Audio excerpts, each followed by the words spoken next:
Breaking news. Trump చిక్కుల్లో ఇరుక్కున్నట్లు అర్థమవుతుంది.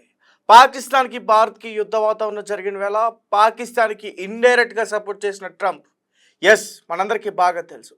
తాజాగా పాకిస్తాన్కి ఎందుకు సపోర్ట్ చేశాడు, ఎందుకు సపోర్ట్ చేయాల్సి వచ్చింది అన్న కోణంలో మనం ఒకసారి తెలుసుకునే ప్రయత్నం చేస్తే, పాకిస్తాన్లోని ఉత్తర భూభాగంలో ఉన్న బలోచిస్తాన్ ప్రాంతం ప్రస్తుతం పాకిస్తాన్కి అలాగే బలోచిస్తాన్కి వీళ్ళిద్దరు కూడా పడట్లే.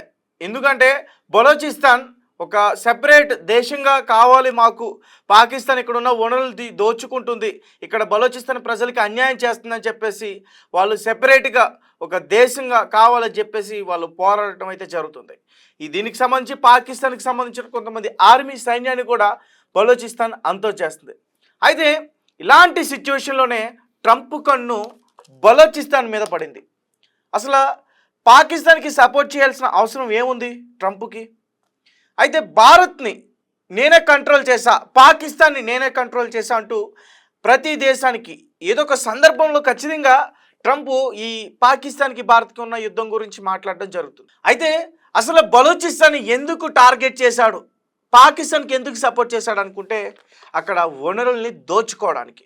ముఖ్యంగా పాకిస్తాన్లో ఉన్న బలూచిస్తాన్లో ప్లాటినం, నియాడెనియం, ప్రాస్కోడెనియం, వాటితో పాటు బాక్సైట్, రాగి, క్రోమైట్, ఇంకా బగ్గు గనులు ఇవన్నీ కూడా ఉన్నాయి. సో వీటన్నిటిని కూడా దోచుకోవడం కోసం ట్రంప్ కన్ను అక్కడ పడింది. సరే, మరి అక్కడ బలోచిస్తాన్ ప్రజలు ఊరుకోవాలిగా. ఇప్పటికే పాకిస్తాన్ నుంచి విడిపోయి సెపరేట్ అవ్వాలనుకున్న బలోచిస్తాన్ తాజాగా ట్రంప్ కన్ను పడిందని అక్కడ తెలిస్తే ట్రంప్ని అసలు వాళ్ళు బ్రతకనిస్తారా? ఎవరైనా అమెరికాకు సంబంధించిన సైంటిస్టులు కానీ నిపుణులు కానీ అక్కడ అడుగు పెట్టదారా? ఎందుకంటే బలోచిస్తాన్ చైనా వాళ్ళు అక్కడ ఒక ఎయిర్పోర్ట్ కట్టబోతున్నారని తెలిసి వాళ్ళని తరిమి తరిమి తిప్పి కొట్టాయి బలోచిస్తాన్ ఉన్న లిబరేషన్ ఆర్మీ. అలాంటిది ట్రంప్ చాలా తెలివితేటలుగా పాకిస్తాన్కి నేను సపోర్ట్ చేస్తున్నట్టు టర్కీకి కొన్ని మిసైల్స్ ఇచ్చి, పాకిస్తాన్కి ఏమో కొన్ని వేల కోట్ల లోన్లు ఇచ్చి, ఈ ఏవైతే ఉన్నాయో ఈ ఆర్మీకి సంబంధించిన ఆ దళాల్ని బలాల్ని కొనుగోలు చేయడానికి, ఆ మిసైల్స్ని కొనుగోలు చేయడానికి, ఆ ఉగ్రవాది ఆర్మీని ఇంకా పెంచుకోవడానికి ట్రంప్ హెల్ప్ చేస్తున్నట్లు క్లియర్గా అర్థమవుతుంది. అంటే ట్రంప్ భారతదేశానికి సపోర్ట్ చేయట్లేదు. ఎందుకంటే తానికి అనుకూలంగా ఉన్న తన వల్ల తన అమెరికా డెవలప్ అవుతుంది, బిజినెస్ ఇంకా ముందుకెళ్తుందని చెప్పేసి ఒక కన్ను పడింది. కాబట్టి ట్రంప్ ఖచ్చితంగా పాకిస్తాన్కే సపోర్ట్ చేస్తున్నది క్లియర్గా అర్థమైంది. అయితే మరి తెలుసుకున్న ఆ బలోచిస్తాన్ ఆర్మీ ట్రంప్ని చంపేద్దామని ఫిక్స్ అయ్యాయి. సో మరి ట్రంప్ చిక్కుల్లో ఉన్నట్లయితే మాత్రం క్లియర్గా అర్థమవుతుంది. మన భారతీయులు కూడా చాలామంది కూడా ట్రంప్ పైన ఆవేశంతో ఉన్నారు. ఎందుకంటే రీసెంట్గా తీసుకున్న ట్రంప్ నిర్ణయాలు, సో దానివల్ల చాలామంది కూడా ట్రంప్ పైన ఆగ్రహం వ్యక్తం చేస్తూ ఉన్నారు. ఒకసారి క్లియర్గా నేను ఒకసారి చెప్పే ప్రయత్నం చేస్తాను. భారత్ ఆపరేషన్ సింధూర్ ప్రారంభించగానే ఇక తమ పని అయిపోయింది అనుకున్న చాలామంది పాక్ నేతలు తమ దేశాన్ని దేవుడై కాపాడాలని అనుకున్నారు. నిజానికి వారు ఆ మాట ఇప్పుడు అనుకోవాలి. ఎందుకంటే పాకిస్తాన్ ఖనిజాలపైన ట్రంప్ కన్ను పడింది. ఇది పెద్ద హైడ్రామాకి తెర తీయబోతుంది. పహల్గామ్ ఉగ్రదాడికి ముందు పాకిస్తాన్ వార్తలేవి తెరపైకి కనిపించలేవు. ఆపరేషన్ సింధూర్ కారణంగా ప్రపంచవ్యాప్తంగా పాక్ వార్తల్లో నిలిచింది. ఇప్పుడు యుద్ధం ఆగిపోయింది, కానీ మరో పెద్ద సమస్య పాకిస్తాన్ ముందుకు వస్తుంది. అది అమెరికా అధ్యక్షుడు డొనాల్డ్ ట్రంప్ ద్వారా వస్తుంది. ఆపరేషన్ సింధూర్ యుద్ధాన్ని తానే ఆపించానని చెప్పుకుంటున్న ట్రంప్ పాకిస్తాన్కి అనుకూలంగా వ్యవహరిస్తున్నట్టుగా ప్రవర్తిస్తున్నారు. ఇది చూసి పాకిస్తాన్పై ట్రంప్కి చాలా ప్రేమ ఉందనుకుంటే పొరపాటే. అసలు కారణం ఖనిజాల్లో ఉంది. ట్రంప్ని అన్ప్రెడిక్టబుల్ అంటారు, ఎందుకంటే ఆయన ఎప్పుడు ఎలా ఆలోచిస్తాడో అంతు చిక్కడు. పైగా ఆయనది బిజినెస్ మైండ్. ఏ పని చేసినా దాని వెనక లాభాపేక్ష ఉంటుంది. పాకిస్తాన్ పట్ల ఆయన జాలి హస్తం చూపించడానికి వెనక కూడా లాభాపేక్ష ఉంది. ప్రస్తుతం పాకిస్తాన్ పరిస్థితి అటు అమెరికా ఇటు చైనాపై ఆధారపడక తప్పని విధంగా ఉంది. ఈ రెండు దేశాలు ఆదుకోకపోతే మరింతగా అప్పులు ఊబిలో కూరుకుపోవడం ఖాయం. ఇది గమనించిన ట్రంప్ అమెరికాకి సాయం చేస్తున్నట్లుగా చేస్తూ ఆ దేశంలో ఉన్న ఖనిజాలపైన కన్ను వేశారు. ఇటీవలే కాంగో, ఉక్రెయిన్, రష్యా యుద్ధ సమయంలోనూ ట్రంప్ ఇదే చేశారు. ఆ దేశాల వ్యవహారాల్లో జోక్యం చేసుకుని తాను మధ్యవర్తిలా ఉంటానని, సమస్యల్ని పరిష్కరిస్తానని చెప్పారు. తీరా చూస్తే ఉక్రెయిన్ యుద్ధం ఆగలేదు, కానీ ట్రంప్ మాత్రం ఆ దేశంలో అరుదైన ఖనిజాలు తవ్వుకునేందుకు అర్హత పొందారు. అలాగే రష్యా సరిహద్దుల్లో ఆ దేశం ఆక్రమించిన ఉక్రెయిన్ భూముల్లో కూడా తవ్వకాలు చేపట్టబోతున్నారు. దీనివల్ల రష్యా ఉక్రెయిన్ బాగుపడేది ఏమీ లేదు. ఇవి రెండు పాకిస్తాన్కి కలిసి వచ్చేలా చేస్తున్నాయి. ఇప్పుడు ఇదే ఫార్ములాని ట్రంప్ పాకిస్తాన్పై ప్రయోగించారు.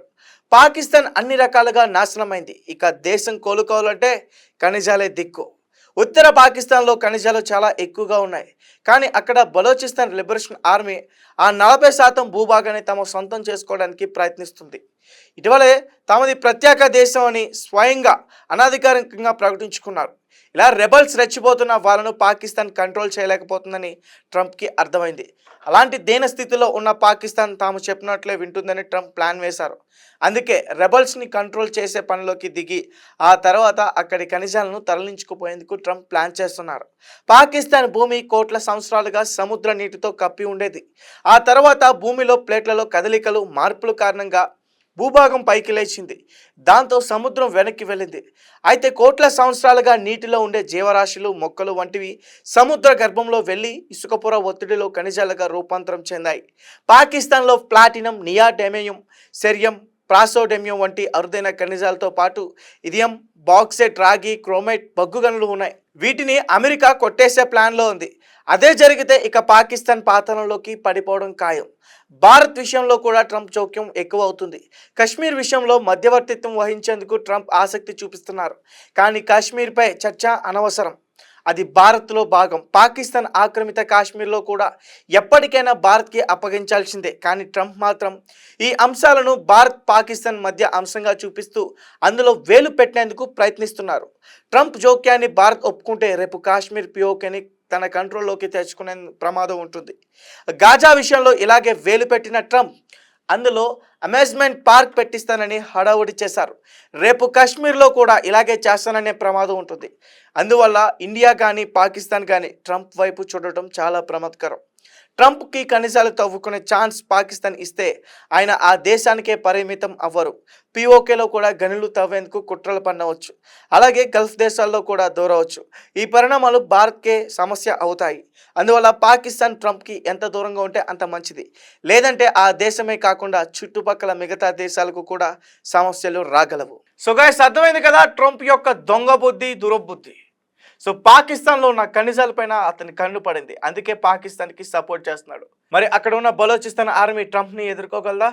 ట్రంప్ ఆర్మీని, ట్రంప్ సైన్యాన్ని తిప్పికొట్టగలదా? ఒక పక్క ఆ పాకిస్తాన్ ఆర్మీ కూడా ట్రంప్కి సపోర్ట్ చేస్తున్నట్లు క్లియర్గా అర్థమవుతుంది. మరి ఏం జరుగుతుంది అనే విషయాన్ని మాకు ఖచ్చితంగా కామెంట్ రూపంలో తెలియపరచండి. ఏదేమైనప్పటికీ బలోచిస్తాన్ ఆర్మీ చాలా స్ట్రాంగ్గా ఉంది. రీసెంట్గానే మళ్ళీ పాకిస్తాన్కి సంబంధించిన ఒక ట్రైన్ కూడా హైజాక్ చేసినట్లుగా కూడా ఒక న్యూస్ వెలుగులోకి వచ్చింది. మరి ట్రంప్ గురించి ఇంకా పూర్తి విషయాలు తెలిస్తే మరి అక్కడ సిచ్యువేషన్ ఎలా ఉండబోతుందో. Thank you for watching.